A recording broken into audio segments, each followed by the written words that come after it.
Hey, good morning, everyone.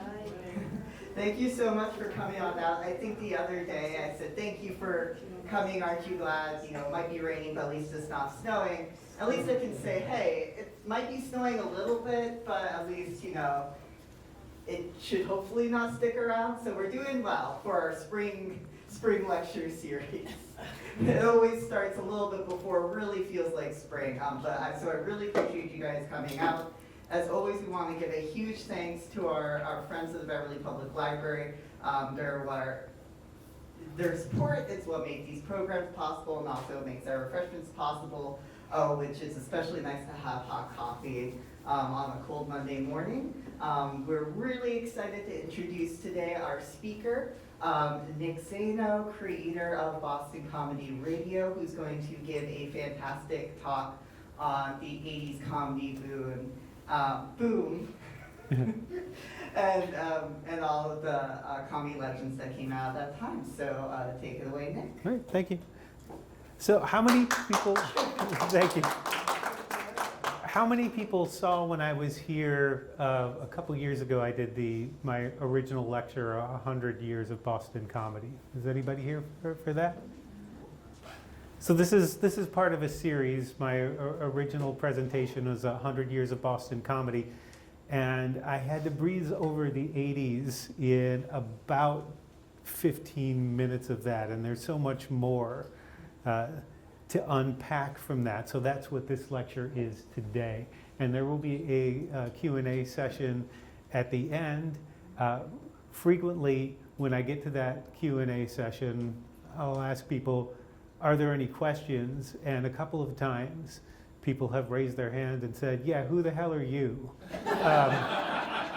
Because I've forgotten to introduce myself at the beginning. I've been covering comedy in Boston for about 28 years, and before that in Buffalo, before I moved out here. So some of the clips you're going to hear today are from interviews I've done with the different comedians for publication or for Boston Comedy Radio, which has an interview hour segment that runs every week. And some of them are clips from a particular YouTube site that I want to direct you to once it gets a little closer to it. It's sort of a living history of the 80s comedy boom. Some people in this presentation have passed away, and others are people you can probably see this weekend at Giggles or the Cabot or elsewhere. On March 21st, 1977, Mike Donovan got a phone call that interrupted the St. Patrick's Day parade party he was having in his apartment in Southie. At the time, local clubs were running talent nights based off the Gong Show television program, where celebrity guests would decide which acts got booed off the show by banging a gong while they were doing their thing. Donovan had just won the finals of one such local knockoff competition at the West Barn in Westboro, and a friend had called to tell him a reporter from the Boston Phoenix had been there and given him a glowing review. This was a big deal at the time, as Donovan recounts in the stand-up comedy book, a collection of thoughts, stories, biographies, jokes, and journals of stand-up. The Phoenix followed that up with a full profile a couple of weeks later. Since there was no comedy and virtually no other comics had feature articles on them, I may have been the most noted comic in Boston in 1977, Donovan writes. There were no dedicated comedy clubs at the time, and Donovan's big gig was doing two 15-minute sets at the Black Rose on State Street when the band took a break. Teddy Bergeron probably had done more paid gigs than I at that point, but those two Phoenix pieces were pretty big in a town that paid zero attention to its comedians. In 1977, there were a handful of comedians working in Boston: Donovan, Teddy Bergeron, Bill Campbell, and a few others. The idea of a comedy club was a relatively new phenomenon.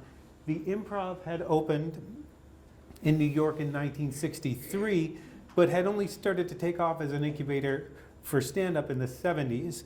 The Comedy Store opened in Los Angeles in 1972, and those were industry towns. Boston was not an industry town. Jay Leno, Boston comedy's biggest name at the time, had left for LA a couple of years before and was about to do his first Tonight Show. He had worked music clubs, strip clubs, and the occasional prison ward. Options were slim. Bruce Smirnoff, a young comic who would leave Boston for Los Angeles in 1978, remembers working occasional college gigs with Bergeron and a couple of comics who had been around longer. But one of the more consistent opportunities for stage time were those gong shows, and he hated them. They get three people out of the audience to be judges, and they would get a cymbal from the band, and that would be the gong. And they never made it past introducing myself. Cut to January 31st, 1980. This edition of the Boston Globe, when music critic Steve Morris would write, "Without much ado, Boston has become a mecca for the stand-up comedian. A few years ago, you could count them on one hand. Now there are about 60 of them, from moonlighting teachers to ex-magician's assistants who throw out the one-liners regularly while moving between the Comedy Connection or Ross Bickford's Comedy Cab in Boston or Constant Comedy in Cambridge." And that would eventually become Ding Ho, but at that point it was still Constant Comedy. These places are booming. Sellouts are now the rule rather than the exception, and the explosion poses the obvious question, why the sudden popularity of comedy? In 3 years, Boston comedians had gone from the gong show at burger joints to the toast of the town.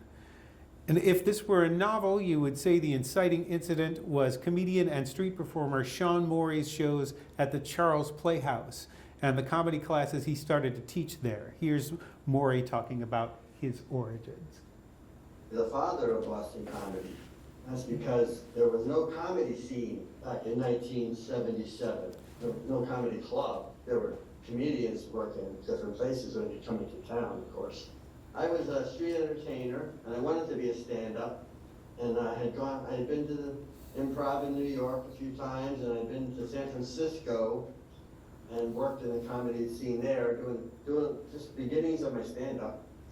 And I decided to come back to Boston to learn how to do stand-up.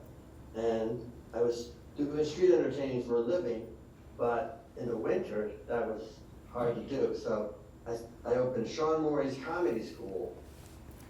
You can trace back Boston's comedy roots to the fact that it was hard to perform outside. That's part of the reason why we have a comedy scene.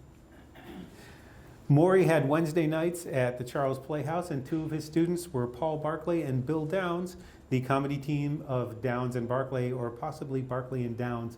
I'm not sure they ever had an official order. When Morey left, Barclay and Downs would take over his slot. They had noticed Donovan, Smirnoff, Bergeron, and a few others trying to scrape together some sort of comedy career in Boston, and since they didn't have enough material to fill a night themselves, developed a committee approach. Downs came up with the name Comedy Connection, and they started down the path to becoming a full-time comedy club. For the next couple of months, continue to flourish, so to speak, all these open mic nights, handed in our paper-made business cards with probably our parents' phone numbers on it, to try to connect with these comedians. That's Paul Barclay. The Connection opened with Wednesday night shows in May of '78. A short time later, Barclay and Downs started doing Sundays at the Springfield Street Saloon in Cambridge. They eventually got to 4 nights a week at the Connection, but not without a bit of a rough patch. Here's Barkley and Downs discussing how they got there. We were doing Wednesdays through Saturday. Yeah, but the thing is, the next, and this is the crazy thing, and I'll say this is just partly our dumbness and our naivete and the whole thing. When we started doing Wednesdays, that was good, and Wednesdays were picking up, we were selling them out. And then Wednesdays, Thursdays, then we did Sundays at that thing at the Springfield. Paul and I did not think of doing Fridays and Saturdays until about 1.5 years, 2 years. Now, where does most of your revenue come on it? I remember saying we like our weekends off. We did. The Spring Street Saloon eventually, oh wait, I gotta go back. Boston's comedy scene had officially begun to coalesce, and no one was happier about that than Mike Donovan. No words to describe how exciting it was, even though we're getting $9 a show. There's 30 people in the audience. There's no words to describe the excitement of that. It wasn't rinky-dink at all. It's all relative, you know? It's all relative to what the atmosphere is all around it. It was beyond belief how exciting it was. Those little shows, they felt like show business was busting out all over. Because it compared to nothing, compared to absolutely nothing, all of a sudden it's a comedy club. The Spring Street Saloon eventually became the legendary Ding Ho, which began running comedy several nights a week at the prodding of a transplant from Skaneateles, New York, Barry Crimmins, who started as the doorman and took over programming after Barkley and Downs left. It is sheer luck that Crimmins wound up in Boston. In a 2007 interview, I asked what drew him here, and he said, "I was hitchhiking, and that's where the guy was going." I was thinking there'd be some place to do comedy there, and if it went well, I might hang around for a while. Crimmins did stay around for a while and became one of the most important figures in the Boston comedy scene, and the Ding Ho, one of the city's flagship clubs. Lenny Clark had a Wednesday night show. Chance Langton hosted Fridays. The comics were in control, which made for a wild scene. There is a documentary called When Stand Up Stood Out, directed by Fran Salamita, a former Boston comic, that gives some good insight into that. With the Connection and the Charles Playhouse and the Ding Ho going strong, the scene was expanding. Clubs started to open up. Nick's Comedy Stop opened in 1981, then Improv Boston started as a troupe in 1982. Around that time, Play It Again Sam's opened as a comedy club. Stitches, the front room of the Paradise Rock Club, opened in 1982 and would later host an open mic where a couple of New Hampshire kids, Sarah Silverman and Adam Sandler, would dip their toes into the stand-up world for the first time. But that's a different story. Crimmins saw the competition as helpful. New club open, even if I knew they were doing stuff that I thought was kind of lowering the common denominator, it just added something else to those listings. So now there's 5 or 6 or 8 things in the listing that say comedy. You know, things Framingham, Mike McDonald, that show Framingham, was this, was that, and then it became a factor. We had to make comedy a factor, and so we did. Comedians started popping out of the woodwork. More clubs meant more comedians, which in turn meant more rooms, and suddenly the idea of becoming a full-time comedian wasn't so far-fetched. In 1982, Brian Kiley was one of those new kids trying to get into the scene. As a sophomore at Boston College, he saw Crimmins headline a show and caught up with him afterwards to pick his brain. Kiley had wanted to write comedy since he was a kid, but Crimmins convinced him he had to get on stage and perform. Kiley became a regular audience member at the Ding Ho and took a summer course on comedy with Dennis Leary, who was teaching at Emerson at the time. And after graduation, Kiley pursued it full-time, playing Lenny Clark's Wednesday night show at the Ding Ho and the Connection, and was soon able to make a living, something that would have been impossible just a couple of years before. Here's Brian Kiley on that. And I started doing it full time. You know, like I would go on the road once a month and do a week somewhere. Mm-hmm. But there was enough work involved, you know, where, you know, one night you're at a bar in Worcester, and the next night you're at like an Elks Club in Maine, and then the next night you're at a college in New Hampshire, you know, and then the next night you're at a comedy club in Boston or whatever. Like it was, you were always working these different venues, but the comedy boom happened then, and so early on, you know, you're getting a half hour a night, so you're getting a lot of stage time, and you're getting to put your $10,000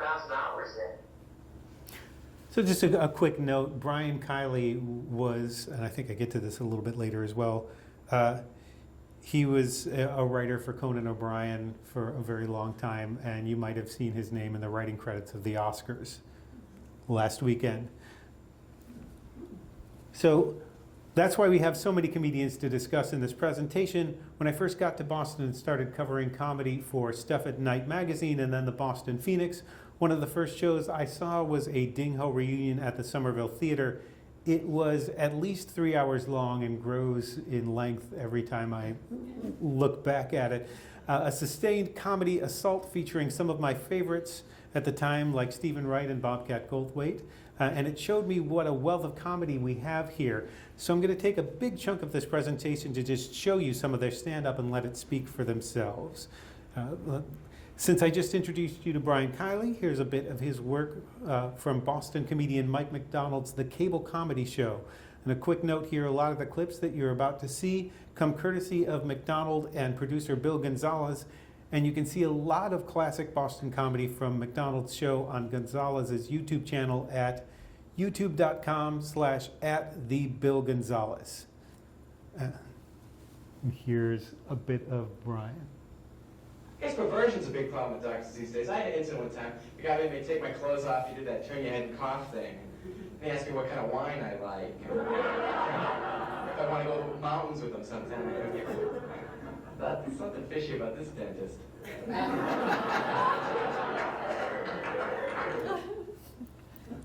On a side note, in 1981, Kiley was starting out in Boston comedy, and Conan O'Brien was a freshman at Harvard, where he would become president of the Harvard Lampoon in his sophomore and junior years. This photo, posted by the Team Coco Facebook site, is from 1984 and was taken by John Candy while O'Brien was giving him a tour of the Harvard campus. You might notice, if you watch the recent John Candy documentary, this photo is in there. O'Brien would write for SNL and then The Simpsons before hosting Late Night with Conan O'Brien on NBC from 1993 to 2009, nabbing The Tonight Show for 2 seasons starting in 2009, and then moving to TBS from 2010 to 2021. Kiley would write for O'Brien's monologues, joining the show in '94 and staying through every iteration. Paula Poundstone was in the scene early, playing The Connection in the Ding Ho, but only stuck around for the first year or so of her career, leaving to tour the country somewhere around 1980 and finally settling in San Francisco. She said, "I was never a favorite amongst the powers that be. I only even got the $10 jobs occasionally, and I only occasionally worked out of there as a comic for a year or so before I took a Greyhound bus around the country to see what clubs were like in other cities. The thing is, when you start out in a place, you know they've really seen you be bad. You know you're never going to be much worse than you are when you first start out, right? So they've seen you be bad, and that's what they tend to remember. And so I would show up in another city where they'd never seen me before, and I'd gotten a little bit better. And, you know, they're used to their people who are bad. So in some places, I seemed kind of, desirable is too strong a word, but, you know, I seemed like a slight cut above." And here's a little bit of Paula Poundstone from her 1989 One Night Stand special. Hermosa Beach, California. And a woman, no, it was a guy, excuse me, in the back of the room. I mentioned that I was from Massachusetts, and the guy in the back of the room shouted out, "The Celtics cheat." I thought it was sort of a funny thing. I said, "Yes, sir, that's exactly what the Celtics do. They cheat. They're in a big stadium with another team, a bunch of referees, a stadium full of people, and television cameras. I'll bet you they cheat all the time." Probably like Larry Bird goes up for the shot, it goes off the rim. He goes, "What? It went in." I've never understood people that get that tense about professional sports, you know? Like, I'm from Boston, but the Celtics are not my friends. We don't hang out. I don't care if they win or not. It's mostly people paid a whole ton of money to play for cities they're not even from anyways. I think if they want to make the games exciting in professional sports, what they should do is recruit the players the way they get people for jury duty. You just go out to your mailbox one day and it's like, I gotta play.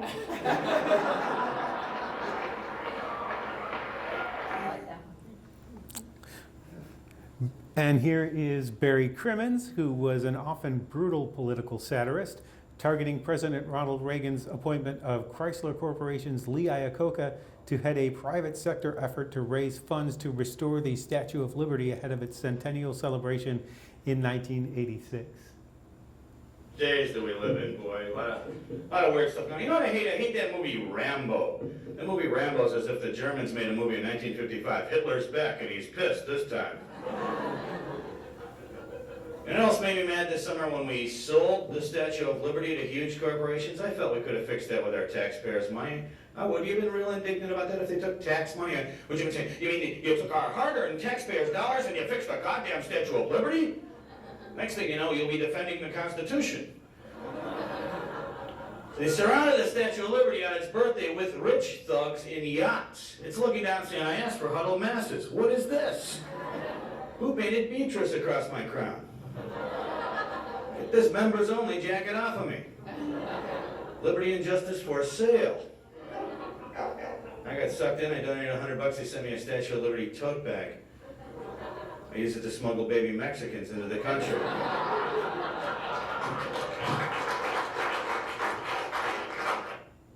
So any wild story that you've heard about the Boston comedy scene in the 80s more than likely included Lenny Clark. The son of Cambridge once ran a campaign for mayor during which he commandeered a trackless trolley for a short time until the police got involved. And this is a clip of Lenny doing a set on Comedy Central. What will help us? We're American people. If we went to war tomorrow, name a country that would help us. Canada, you think? Yeah, that's a good answer because they're our neighbors. But Canada hate us. They just make believe they like us. So we let them go to Atlantic City and spend all that phony money. Yellow moose, blue squirrel, orange queen. Oh, come on in. Canada. Is Canada a tough country? What was the last war Canada was in? Come on, a good day our Salvation Army could kick their ass. Wake up.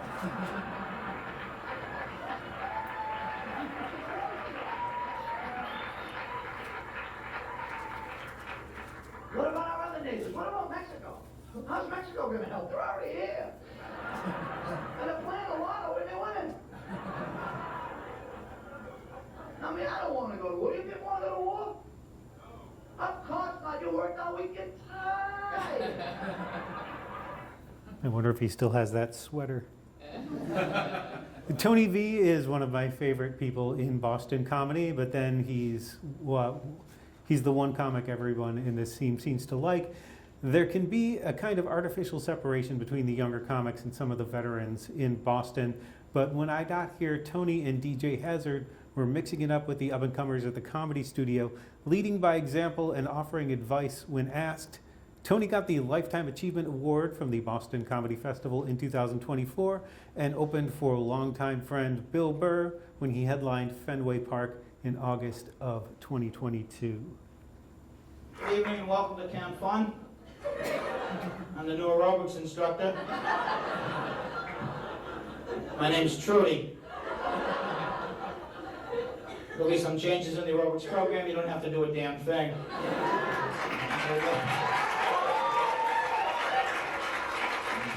Well, we maybe just to break the ice a little bit, get in the same place at the same time. Maybe we can do a little bit of aerobics Tony V style. That would help out. What do you think? Yeah, that would be nice. Okay, everybody with me? Lift your left arm and rest. Very good. Very good. Now head nods. One, and shake it out. Oh, this. You're an advanced group, aren't you? Oh, goodness.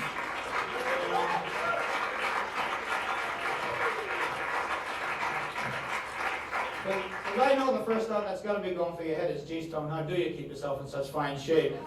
Well, I'll let you in on secret. I only weigh 110 pounds. I'm hollow. It's very true. If I sneeze too hard, I can suck myself inside out. So speaking of DJ Hazard, here is one of my favorite oddballs with his spicy parody of the Juice Newton / Merrily Rush hit Angel of the Morning. DJ dates this performance sometime in the late 80s. We met inside a leather bar. You had thumbtacks in your nose.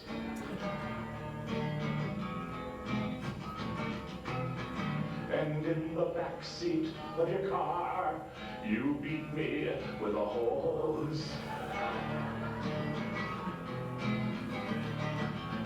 And then you crushed me with your knees.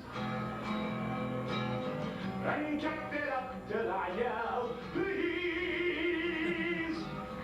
Untie my ankles in the morning. Ankles.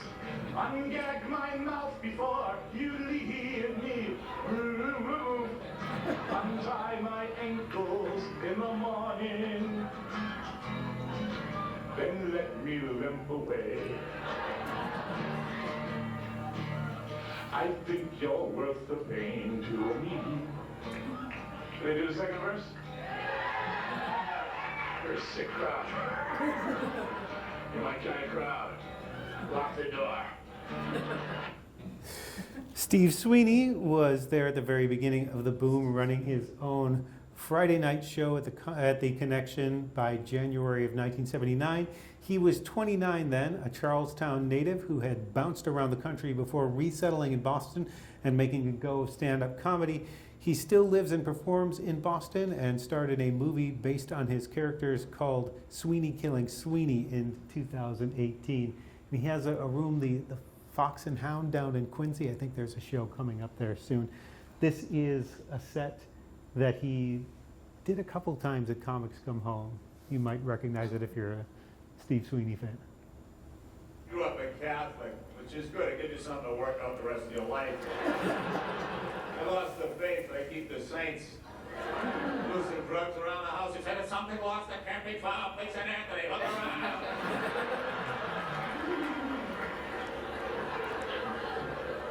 One thing I remember growing up a Catholic, we used to have to listen to the Rosary on the radio when I was a kid. I swear to God, I thought it was a racetrack announcer. In the name of the Father, and of the Son, and of the Holy Spirit. The horseman in the field is down in the fourth race over a mile and a quarter. Held the win you and held the name like King of Pound it off. Leaving the way in the front, the quarter mile pole at the back, it takes him. Hail Mary, full of grace. The Lord is with thee, blessed art thou among women, and blessed is the fruit of thy womb. Thank you very much. Lauren Dombrowski was another regular on the scene, a Linfield native with a penchant for character work. She would go on to be a writer and co-executive producer on the sketch comedy show Mad TV on Fox for 11 years. Do you ever know someone who's really much better looking than you are? You get really paranoid walking down the street with them. You figure everybody who's walking by is thinking, what's he doing with her? Somebody glanced at you for a second too long and like, I happen to be a wonderful person, okay? Actually, I had a very, very successful day the other night. The guy showed up. And I've dated a lot of guys, I've had a lot of boyfriends, and I find that there are perfect guys in the world. There are. There are imperfect guys too. You can usually tell one from the other by the various things that they'll say. For instance, a perfect guy says, it's not what you look like, it's what's inside that counts. The imperfect guy says, you know what? I'd like to take your head and stick it on top of Jamie Lee Curtis's body. Perfect guy says, no, my treat, please, I insist. Imperfect guy says, okay, I'll pay this much, but I'm going to take it out and trade later, if you know what I mean. Perfect guy goes, oh, honey, you messed up when you were cooking the pudding or something, and there's like this skin on it or something. Imperfect guy goes, what the hell is this? Pudding should not form scar tissue. Imperfect guy says, where is she? She's been using my razor to shave her armpits again, I'm gonna kill her. Perfect guy says, where is she? She's been using my razor to shave her armpits again, I'm gonna kill her. Even perfect guys don't take that stuff. I once wrote of stand-up comedian and musician Chance Langton that he had the intensity of Clint Eastwood and Steve Martin's sense of the absurd. This is my favorite bit of his, and I'm happy to be able to bring it to you, and there's no real good way to explain it, so here it goes. I feel your excitement, so I'd like to play a strange experiment now. If one person laughs, I'll point. If some of you laugh, I'll wave. If everyone laughs, I'll roll. If you clap, I'll wiggle. If you heckle, I'll go like this. If you don't do anything, I'll rest like this. Okay, so I was reading this today, I can't believe it. Apparently Don Ho's marrying Yoko Ono. My name's gonna be Yo-Ho.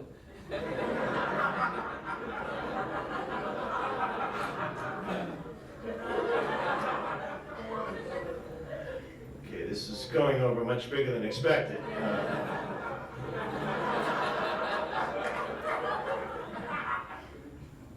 Yoko Ono, before you know it, you're very Sonny Bono. Hey look, Yoko Ono Bono.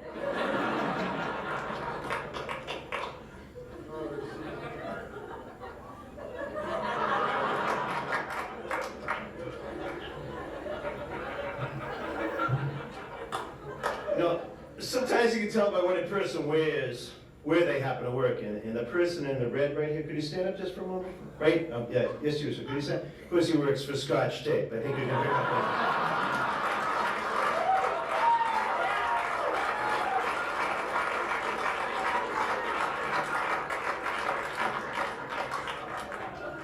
Is this aggravating anybody now? Don Gavin writes some of the most durable comedy in the business, and when combined with a killer quick hit delivery, that makes him an incredibly potent act. There are bits that still make me laugh a couple of decades after I've heard him that are still in his act. Good drive. I admit that last year was 11 accidents. And I came in 5th in the state. You know, I'm proud of that. But,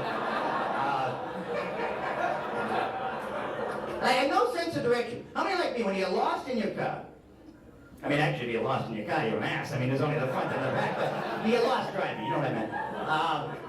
How many like me always put your head 1 foot closer to the windshield? You do that?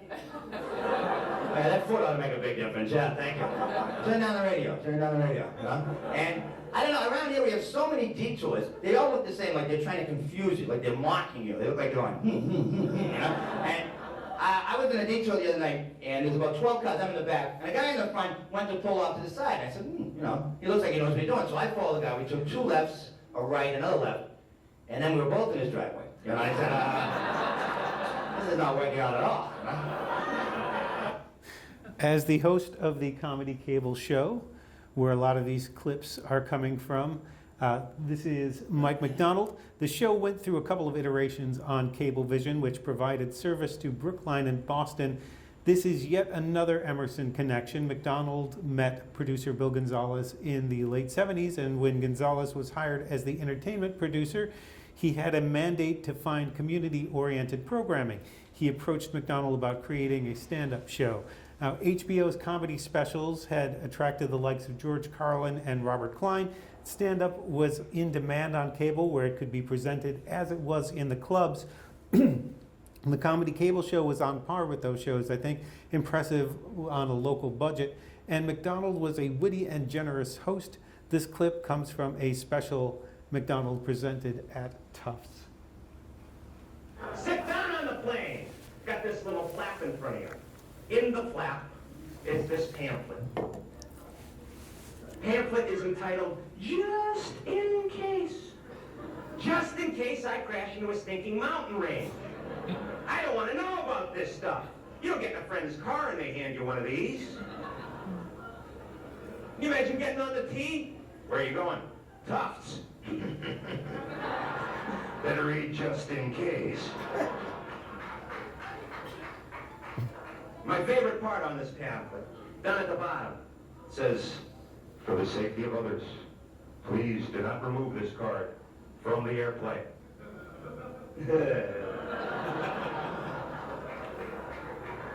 Every time I talk about this, I imagine somewhere in the United States, a plane's going down. Guy that's got my seat is looking through that flap. Where the hell is that pamphlet there? I gotta get out of this thing. All he finds is my business card. Mike McDonald, comedian. To hell with him. Before he started movies and television shows, and before he created Rescue Me, before he was a fast-talking spokesman for MTV in a popular ad campaign, Dennis Leary founded the Emerson Comedy Workshop and worked as a stand-up in the Boston scene. A Worcester native, Leary graduated Emerson in 1981 and kept teaching there for several years after. At the time of this clip, he was still several years away from breaking in as a sidekick on MTV's Remote Control, the ranting MTV spots, and his breakthrough stand-up special, No Cure for Cancer. and wanting to get my hair cut, but unfortunately my bank loan hasn't come through, so I can't afford it yet. I don't know how many guys been out. You cannot get a $3 haircut in this country anymore. It used to be when I was a kid, you got $3, you went to an Italian guy named Vinny, gave him the money, and he gave you a butch haircut, right? It was all very simple, because everybody had butch haircuts. You had one, Vinny had one, your mother had one. It was great. It was like having a porcupine attached to your skull, right? You go home and use it as a weapon against your sister. Come on! Give me both of those Twinkies or I'm going to rub my head against you. Let's go! But not anymore. Because now you want to get your hair cut, you have to go to these specialty guys. And these guys don't just cut your hair, no. Each hair is like individually numbered and stuff. And they put that special cement spray on it so your hair stays in place, makes it feel like Tupperware, right? You can store meats in it and stuff, it's great. But the best thing about going to a salon is the first day when you walk out with your haircut, you look terrific. I mean, total strangers will stop you in the street and say, "How was it terrific looking haircut you got there, buddy boy?" Well, you know, you better take a picture of it because it's never going to look that good again. You wake up the next morning, your hair is spelled out the word "screw you" on the top of your head. Okay, not this morning, guys, I guess. I love these guys who are not me. I don't waste my hard-earned money going out of those stupid salons. No, I cut my own damn hair. No kidding, pal. Why don't you come back when the scabs heal, okay? We'll talk to you then. All right. The loss of a $3 haircut. Wendy Liebman is a Long Island native who started her career in Boston while doing psych research at Harvard Medical School. She had wanted to be an actor and even signed up for an acting class at the Cambridge Center for Adult Education. That class got canceled, and she had to choose something else from the catalog. In a recent interview for Boston Comedy Radio, she told me, "I looked through the course catalog further and I saw how to be a stand-up comedian. And I feel like I heard angels singing, like it was this aha moment. I don't know if you've ever had one of those in your life, but where everything just seems to be in synchronicity." And she's glad she started here, she says, rather than in New York. "I think I would be a different kind of comedian if I started in New York," she told me in 2010. "The audience teaches you, and their sensibility is what I heard, and I think it made me a better comedian. I think I would be more sarcastic if I had learned from New York, and just less amused. So I'm grateful to Boston." Here's a bit of a very young Wendy Liebman, just a couple years after she started in 1984. I went to Panorama today. You probably can't tell because it was raining the one that I went to. Have you been to one of these tanning salons? They try to make you feel really tropical. You know, they give you a pina colada, throw sand at you. You sit in a booth on the outside, it says like West Palm or St. Lucia. They put me in the Chernobyl booth.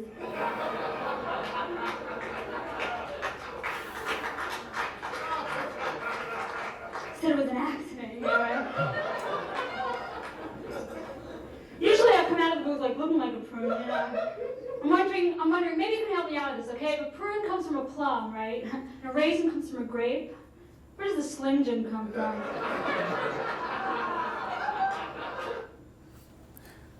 Not every veteran of the Boston 80s scene started out in Boston. As the scene heated up, it started to attract talented comedians from other cities. Ken Rogerson, with his wild imagination and sharp wit, came here from Chicago, where he'd worked as a stand-up and took workshops at the famed Second City Improv House, which he said he maybe attended. He wasn't probably the best student Second City had, he's told me. I don't have a car. Actually, I wrecked my car 3 summers ago. I hit a lake. I thought the road seemed slick. I'm like a new baby. They've had some rain here. And I don't care how good you can book. You are not talking your way out of an accident of this nature. State troopers sloshing up my car. I got the window down, the radio on, you know. Slow weather, huh? The guy says to me, "Have you been drinking?"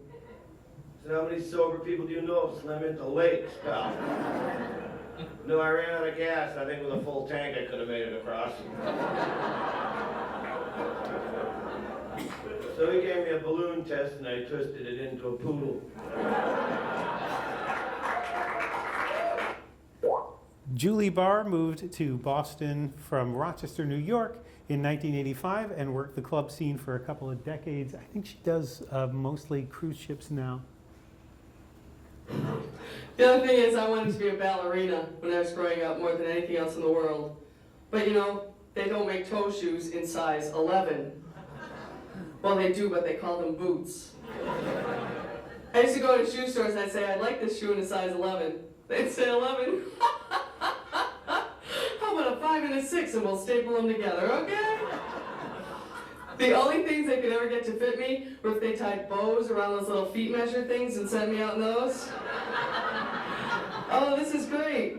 Got these in something besides black and silver? I just don't think this is gonna work. Jonathan Katz took the opposite path for most comedians. He worked in New York City and made his debut on the Late Night with David Letterman show the night before he moved to Boston in 1985. He had been a musician first before he was a comedian, working briefly with Robin Williams as musical director for a stand-up tour. Katz had only been in Boston for about 6 months when he taped this spot.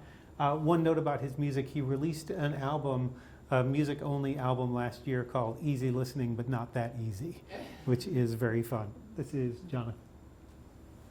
I'm married only 2 years. I'm still going through that awkward stage where you realize your life is basically over. It's true, I don't care how powerful the initial attraction, at some point the lust is replaced by this incredible longing for sleep. My wife and I going through this, we've read all the sex manuals, we tried both positions. Yeah. She insists on turning out the lights before we make love, which does not bother me. It's the hiding that seems so cruel.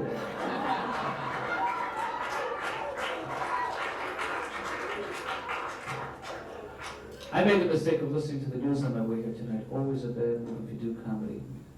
I'm going to be doing some of that later. Big thing that was the nuclear arms race. I was out drinking last night and I got into a very morbid conversation with a construction worker, a big guy. And I said to this guy, look, you hear the sirens go off. The missiles are on their way. You've got 20 minutes to live. What are you going to do? He said, I am going to make it with anything that moves. He asked me what I was going to do. I said, I'm going to try and keep perfectly still. On August 6, 1982, Stephen Wright made his debut on The Tonight Show with Johnny Carson. It was a big deal for Boston comedy at the time, and comedians gathered around TVs and comedy clubs to watch. Other Boston comedians had played Carson before, but only once they'd made it in New York and Los Angeles. Wright was the first to get picked straight out of Boston. Here's a clip of that. The other day, everything in my apartment had been stolen and replaced with an exact replica.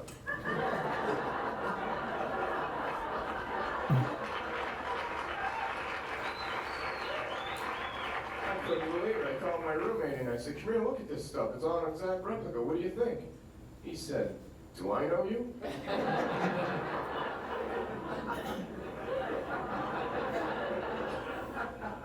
One time, right in the middle of a job interview, I took out a book and I started reading. The guy said, what the hell are you doing? I said, let me ask you one question. If you were in a vehicle and you were traveling at the speed of light, and then you turned your lights on, would they do anything?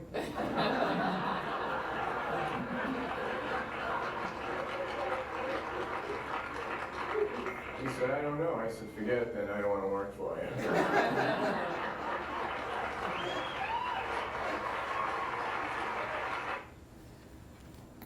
Other comedians followed. Teddy Bergeron, who had been just one of a few comedians trying to make a living in Boston pre-boom, made his debut on November 5th, 1985. Bergeron was a very sharp writer and had several pitch-perfect routines. Here's a bit of his Carson debut. It was difficult performing in Boston because people there were somewhat skeptical. Because comedy was somewhat out of the ordinary to them, and they'd say, why do you do this? Why don't you straighten out and be normal? And but I wanted to do it. I think we all deal with skeptics, though. It seems whenever you're really being yourself, enjoying yourself, somebody's got to come around and ruin it for you and everyone else.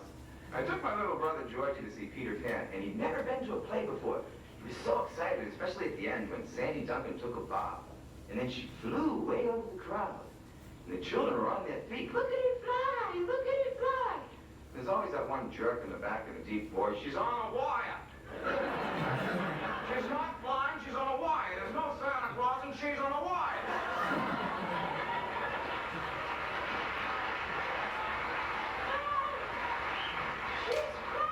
She's flying. She's not, she's on a wire. It's gonna break, she'll land on you and you'll die. You won't die. If you live, you'll be a vegetable. Your parents can be like that, not knowing it. I remember Christmas morning, that was like ecstasy for me. I'd be a little boy under the tree opening presents, and I'd come to that new toy that I always wanted.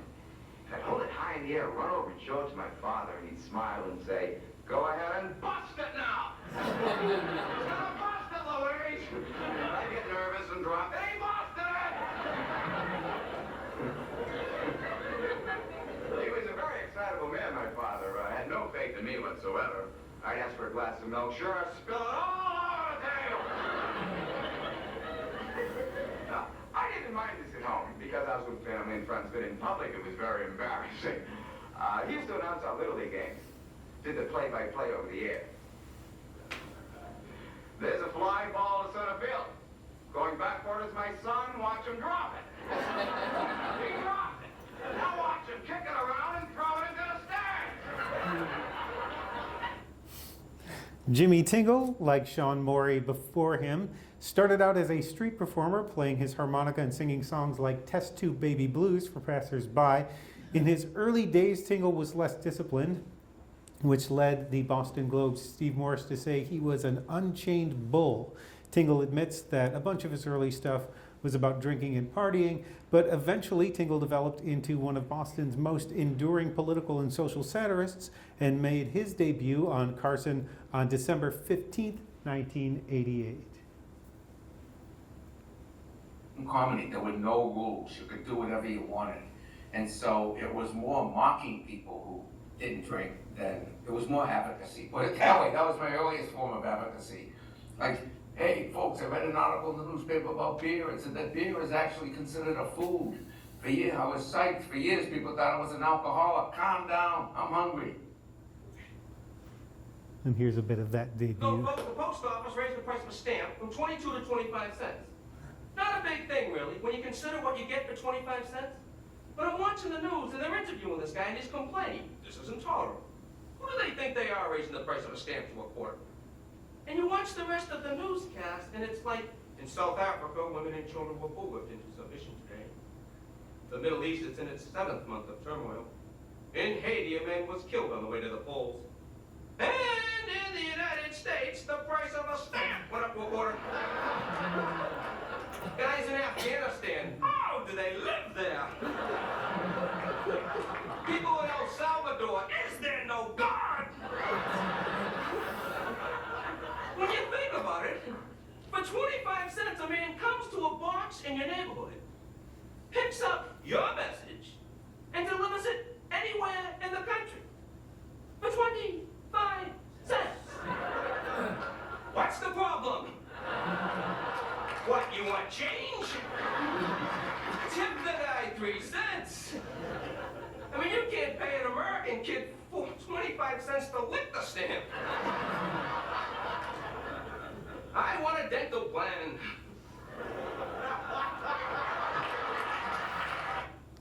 By the way, this bit has stood the test of time.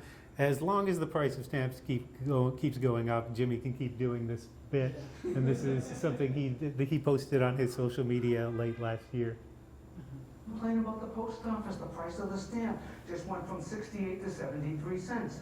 Not a big thing in my book when you consider what you get for 73 cents. For 73 cents, a person comes to a box in my neighborhood, picks up my message, and delivers it anywhere in the United States of America for 73 cents. What's the problem? What, you want change?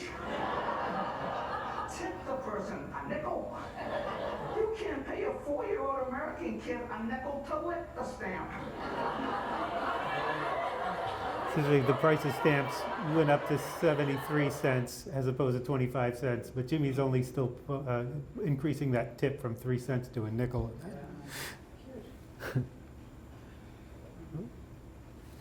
So the next wave of comedians would help set the foundation for what would become known as alternative comedy. The name was always a bit of a force fit, taken from the alternative music movement at the time, but it did signal a new approach to stand-up. When I spoke with Dana Gould in 2017 about how the label applied to comedy, he said it had more to do with a kinship with the audience than a definition of what was going on stage. He wanted to see the fans he was seeing at REM and Pixie shows in his audience. He says, I remember Janine Garofalo and I were at Elvis Costello at the Universal Amphitheater and looking around, where are these people? Where are they? Why aren't they coming to our shows? And that's where the label came from. Like, if you like alternative music, then you should come see us because we like the same stuff. In the Boston area, you had Mark Maron, a Boston University student making his first forays into stand-up. David Cross had a sketch group, Cross Comedy, and Catch a Rising Star. Here's a little bit of Dana Gould. I'm originally from this area. I went to school around here. Last time I went to school at UMass. I was a communications major, and that means, of course, while I'm in the unemployment line, I can have a great darn conversation with anybody I damn well please. There's a lot of that going around nowadays. A lot of guys working at Burger King with degrees in English literature. You go in for lunch. The bow cricket fries, my lord! I hadn't really thought about it. Halt, sire! Halt in 9 steps and on, sir, for as you can see, like onion rings, sire, they're sizzling with the dexterity of a newborn lizard, sir. The McChoco shakes at 85 cents, a frothy bargain, eyes like one. No, it's pretty frustrating. You spend 4 years of your life and $500,000 you get out with a rewarding career as a speed bump in a parking garage. It turns to tick off the average consumer. But you go do it, go to school, be a successful piece of meat, which is basically what all human beings are. Just pieces of meat. Oh, we split the atom. We've invented the wheel. But when you get right down to it, nothing but a big pile of meat with a sweater on, so you got to be careful how you judge people. But you go to school to be a success. Get that diploma. Get that big piece of paper. We're just big pieces of meat going after big pieces of paper when you get right down to it. Wake up every morning, go to work, make smaller pieces of paper, money, go home, live in a big piece of wood, grab a big piece of metal, find another big piece of meat with hair, call the wife, go home, make smaller pieces of meat, send them out every morning to get their own pieces of paper so they can get out of your piece of wood, get a damn piece of wood of their own, invite them in on holidays, give them some beer and some meat. I don't like beer, Dad. Then you're not an American. Get out of my wood. Just a vicious circle if you think about it. All of our heroes are pieces of meat. All of our heroes are pieces of meat. Rocky and Rambo are just steaks with attitude problems when you think about it. It's true. You love those smooth, sophisticated hello. My name is Bond. James Bond. And that freaks people out. You see guys going to the Burger King later going, yes, I'd like some fries.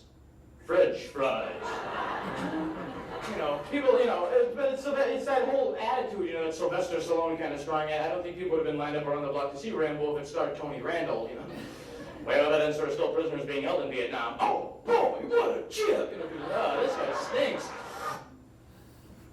Bobcat Goldthwait was kind of a punk rock comic wearing eye makeup and speaking in a weird kind of shouty voice. He'd come to Boston in 1981 from upstate New York with pal Tom Kenny to follow fellow upstater Barry Crimmins. Janine Garofalo would bring a notebook on stage and riff, and both were looking to deconstruct traditional stand-up formats.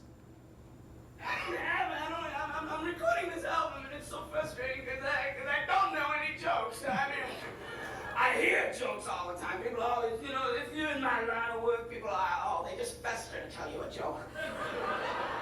People will recognize me and go, hey, I got a good joke for you. Do you want to hear a joke? Yeah, that'd be a treat, yeah. I haven't heard jokes every night of my life for 10 fucking years. That'd be a real special occasion. The reason I don't like jokes is because jokes essentially are just tiny little lies, and because they're never true, right? People always go, like, oh, come on, guys, let me tell you a joke. I'm like, okay, yeah, okay. Guys, okay, like these two guys, wait, I messed it up. Get it right, pal, These two guys. No, wait, there's a black guy and a priest, right? And then they walk into a bar, right? And then there's a parrot there and a dog and a bunch of other assorted animals, but they're from a different joke that I'm not gonna get into right now. But I'll tell you, the lack of joke writing skills has been a real onion in the ointment since 1985. And this is technically a stand-up special. Am I a stand-up? I don't know. I am reticent to call myself that. I'm not quite sure what it is that I do, but I was doing a show fairly recently in Seattle, after which a very nice young man came up to me and said, "I enjoyed your talk." I was like, "That's it. That's it. That's what I've been doing since." He was very nice. I mean, there was no rancor or malice in it. He was very, very nice. He said, "I'm not a strong joke writer, but I think I'd be great at a filibuster." I believe that about myself. I really do. I think I'd be really very good at a filibuster because I'm undisciplined. I can't remember what I was going to say. There's tangents. I'm chatty. So it works out very well. So I just mentioned a guy named Tom Kenny, pals with Goldthwait back in the Syracuse area before the pair moved here. Tom Kenny was, and still is, of course, the voice of SpongeBob SquarePants. And here's a little bit of his early stand-up from the cable comedy show.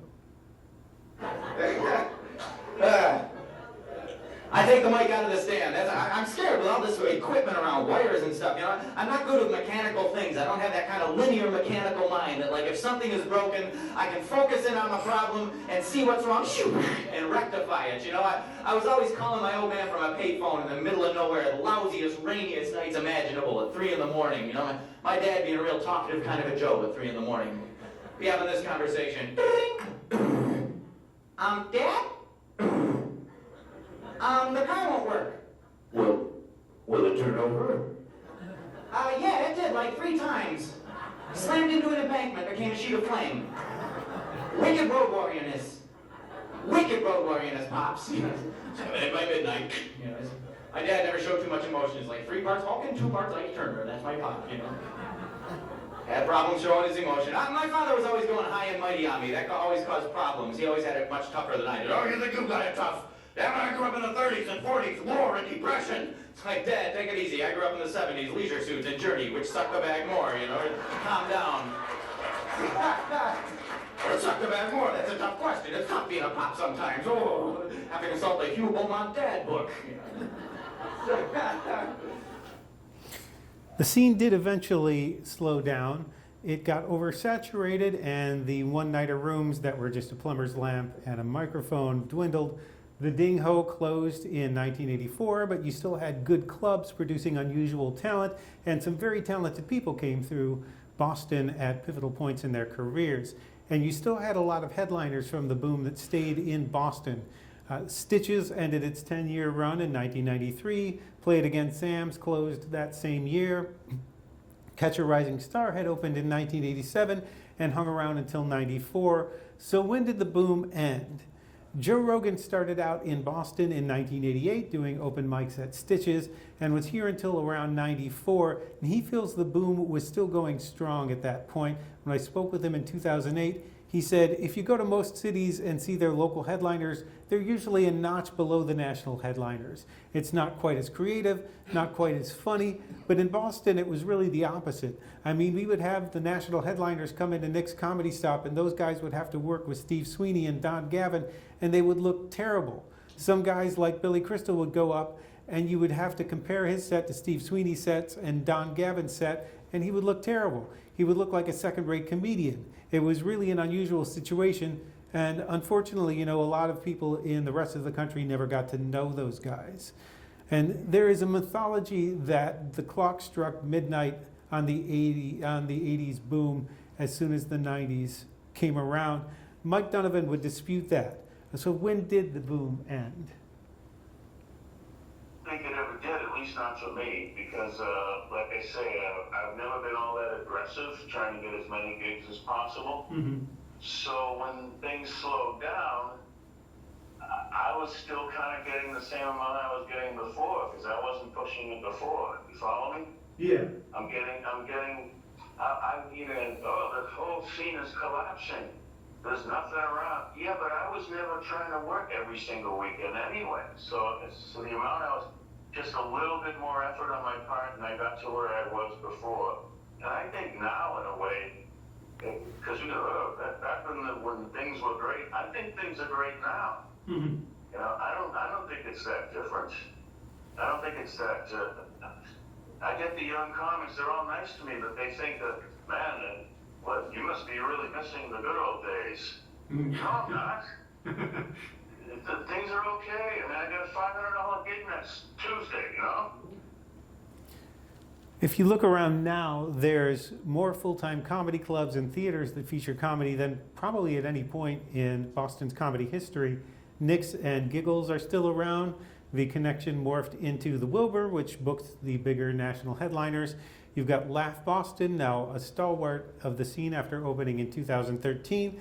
The Comedy Studio reopened in Harvard Square and was joined shortly thereafter by a new club, Goof's Comedy in Somerville. Improv Asylum gives a great show in the North End. Improv House Union Comedy is expanding into a new location at some point soon. The Rossi Square Theater is moving into a new location this week, I think. One-nighters have popped up around the city and suburbs, and a lot of the comedians who made their bones in the boom are still playing here. You can still see Steve Sweeney, Tony V, Lenny Clark, Ken Rogerson, Mike Donovan, Mike McDonald, and a host of other boom comics playing around town. Boston became a comedy town in the 80s. It's still a comedy town today. So find out more about future presentations. Thank you for coming, and thank you for listening at 100 Years of Boston Comedy. Thank you. And if you want to hear some of these people I've talked about today, I've started an online radio station called Boston Comedy Radio. You just go to bostoncomedyradio.com and press play, and you can hear it, or you can download the Live 365 app and hear it there. So are there any questions? Did I miss anybody's favorite comedian? Yes. You mentioned Robin Williams for something. Was Yes. he ever a comedian? Was Robin Williams ever a comedian? Yeah. Yes, very much so. Where, in Boston? Not in Boston. In San Francisco is when where he made his bones. Was that before he became an actor? Yes. I mean, well, he went to Juilliard, so he was trained, but then he loved improv and he loved stand-up, so he would go to clubs. He was infamous in the LA scene for just showing up everywhere, blowing up a scene. You didn't want to have to follow Robin Williams. I mean, he had big early success, first on Happy Days playing Mork, and then Mork and Mindy came out, so he was everywhere at that point. He was hugely popular. He had a lot of energy. He did a lot of improv. So if he showed up at a club and asked for a guest spot, and you might get bumped, or you might have to go on after the crowd is exhausted from Robin Williams sort of coming at them for 10, 20, 30, 40 minutes, however long he wanted to get it out of his system. So yeah, there's a lot you can go back and search. He has, my favorite of his, if you go back and watch Live at the Met, that's sort of him at the height of his stand-up powers. I'm not sure it's actually streaming anywhere at the moment, but I think you can find it on YouTube still, and he made an album of it. Wow. But Watching this made me incredibly aware of how much my response to comedy depends on the political reality of the time. yeah, So comedians must always, or almost always, be rewriting their material, right? it depends. There's if your stuff is political, if it has a social bent, then you'll probably want to keep updating it. You don't want to be the comedian who's still doing jokes about George W. Bush right now. You don't want to be like 20 years behind. You might have a killer line, something that worked wonderfully 10 years ago, or 5, or even last year. This year, the political reality might be different, and you can still sort of repurpose things sometimes. But there's some comedians, like I showed you Don Gavin earlier.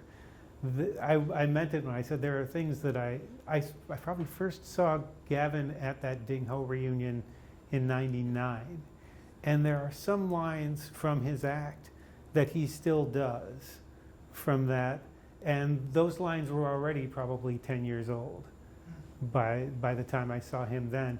And they still just work. Some of the stuff is incredibly durable that way. Like Rodney Dangerfield, for me, still works. A lot of his stuff, and it'll still make me laugh and I've heard it 20, 30 times. He was one of my dad's favorite comedians. Emo Phillips, his stuff is kind of timeless because it exists in this sort of, it exists sort of outside of whatever the current social or political pressures are. I just read something yesterday about Eric Idle was saying, somebody asked him why Monty Python is still popular, and he said, well, part of it was because we were in color, and when they started shooting Monty Python, the BBC was only a couple of months in to shooting their series in color instead of black and white. And he said, but if it had been shot in black and white, it would have looked like it was from the Stone Age. And the comedy also exists in that sort of absurdist space outside of it. So it depends on what kind of comedy you do. You do probably want to change. For most comedians, you probably still want to just keep writing, keep reacting, and keep yourself sharp, because you also have to do this stuff on stage every night. You don't want to get bored of your own material. The audience will know that. So if you're doing a joke that doesn't make you laugh anymore, whether it's social, political, or absurdist or whatever, you probably want to jettison that. I don't know if that's more than what you asked for. Thank you. You're welcome. I started watching comedy when I came back from Austin in '84, Mm-hmm. and I used to love to go to a small comedy club in Austin, Mm-hmm. maybe on Com Ave. Do you know the name of it? That probably would have been Stitches. James Langdon? They could have been Played Again Sam's. Maybe it wasn't. Because those were, I can't remember. because Played Against Sam's moved around. It was in a couple different places, I think. But Stitches was, do you know the Paradise Rock Club on Commonwealth? Well, No? yeah. It was in that front room Okay. there. That's where, that's Played where. Against Sam's might have been the one. I don't know exactly where it was on Com Ave. I only recently learned that It's it, kind of like Nowheresville. I don't, it's hard to judge because I only moved here in '98. So what, I know what Alston, Brighton looked like then, and I do miss, I think it was a place called Discography, which was a thrift shop on Commonwealth there. So the geography changes so drastically. Yeah. Yeah. But it's, That's my memory.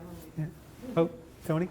I had a conversation with Don White, and Uh-huh. he said that he had gone, he was trying to do comedy, and he said he didn't think he was going to be, didn't have what he thought would be a good comedian, but he uses what he learned in his folk music when he's up there, standing there to use the timing and stuff.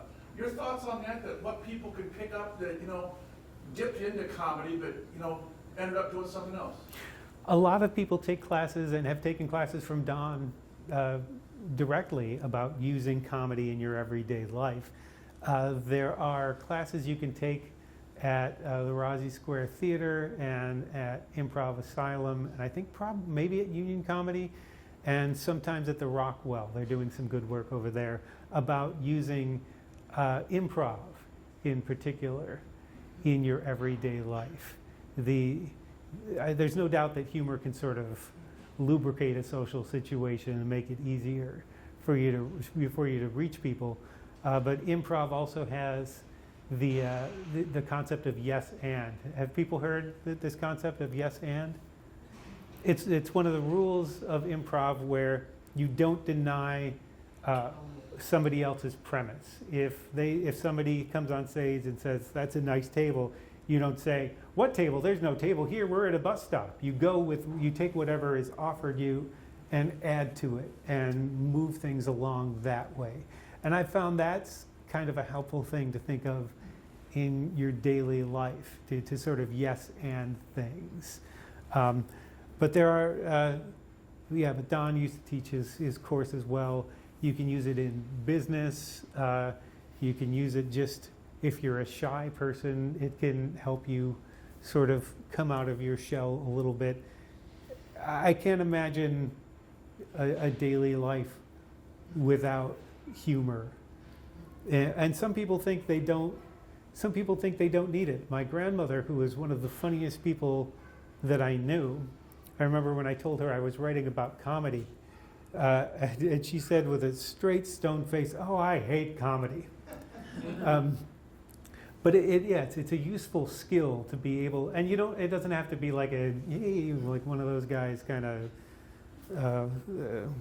It doesn't have to be like the slimy, I'm always on kind of guy. It just means that you're open. If you're writing comedy, it means to some extent your antenna's up and you're looking for things in your own life and in the people around you, and you're noticing things. And John Cleese would also tie that to flexibility. You can't be a comedian and be inflexible, although I feel there are probably exceptions you could probably name, because you have to keep a certain elasticity of thought, to keep reacting to things, to keep thinking about things in the moment. So I think humor is a great, I don't know, I hesitate to call it a tool. I'm not sure what would you call it? You use humor in your profession. You're a storyteller. Yeah, I mean, it's part of the mix. So that, you go ahead, you can have something serious, but it's like you say, when you get somebody to laugh, then they're willing to listen to you better. Mm-hmm. When I come preaching at somebody with something, they got their defenses up, and then it's a lot harder to try to talk to them. And Don learned that at Catch a Rising Star. He would go on stage there when that was around, I think in the early 90s he started there. And does everybody know Don White? Yeah, he's a great singer-songwriter and storyteller. You should look up his stuff. He has a 1-2 punch of emotional sort of songs and humorous songs. If you don't know his stuff, it's Don White spelled like you would spell Don White. However, there are several Don Whites out there, and he's not the Southern country artist Don White. He is the Lynn guy, Boston singer-songwriter and storyteller. What can I say? Yes, that's one of Don's. Any other? Yeah? Just one thing which we're all exposed to is late night comedy on television, three networks. Their ratings have been dropping considerably over the last several years. Mm-hmm. One of them's gone in a month. Second one is on the edge. Jimmy Fallon, I think, might survive. What do you think about the future of late night comedy? Because it's something that we're all exposed to, and it's something I very much enjoy. Well, it's a strange thing. If you're referring to Kimmel being on the edge, he has one late night for the past few weeks. He's gotten the best ratings. So it's a tenuous thing, though, because it's sort of a legacy from a time when we would all watch television at a certain time. And part of the reason why I think late night television has survived at all is because of social media. And you can, a lot of these clips, sometimes it feels like the show is just the rehearsal for dicing up all these clips and putting them out on YouTube and TikTok and Instagram. Because I think probably a lot of the viewers, maybe more than the broadcast audience, are coming from social media. So it's a changing landscape. I don't know what it's going to be like 2-3 years from now. It's all, late night TV is also tied to corporate sponsors. So you have a certain freedom of speech as long as Nabisco likes what you're saying. So that's also a tough thing to get by. I don't know what it's going to be. I don't know if people stay up and watch late night TV much anymore. You can put it on your DVR now and watch it later. So it's not sort of, I don't know, do people use the term appointment television anymore? I feel like that's a relic from when you couldn't DVR things. But people have tried to mess with the format already. I mean, the format was already kind of old and established by the time we get into the 80s, because you'd had Steve Allen and Jack Parr, and you'd had a precedent for it. For a long, it proved durable for as long as people were watching television at specific times. Now, people are trying to get away from I think the monologue and a guest kind of format. But I think people still kind of like the format. They just don't watch TV the way they used to. I mean, John Mulaney had a show on Netflix that I think was fairly popular, that he did live on Netflix, where he would have 3 guests on at the same time, and I'm trying to remember the topics, but it wasn't like, hey, what show are you promoting? It was always like, what's your favorite animal sort of thing. It wasn't people promoting their projects necessarily. It was 3 people who maybe wouldn't be together in any other sort of context. So I'm like anybody else, I'm interested to see how that format evolves. Is that what you're asking? What do you think the future? It was going to survive. It'll survive in some way. It just won't look the way it looks now, probably. All right, and any other questions or comments? A wonderful way to start the week. Oh, well, thank you. Thank you for coming, and thank you to the Mass Cultural Council and the Beverly Cultural Council for making this possible. All right. Thank you.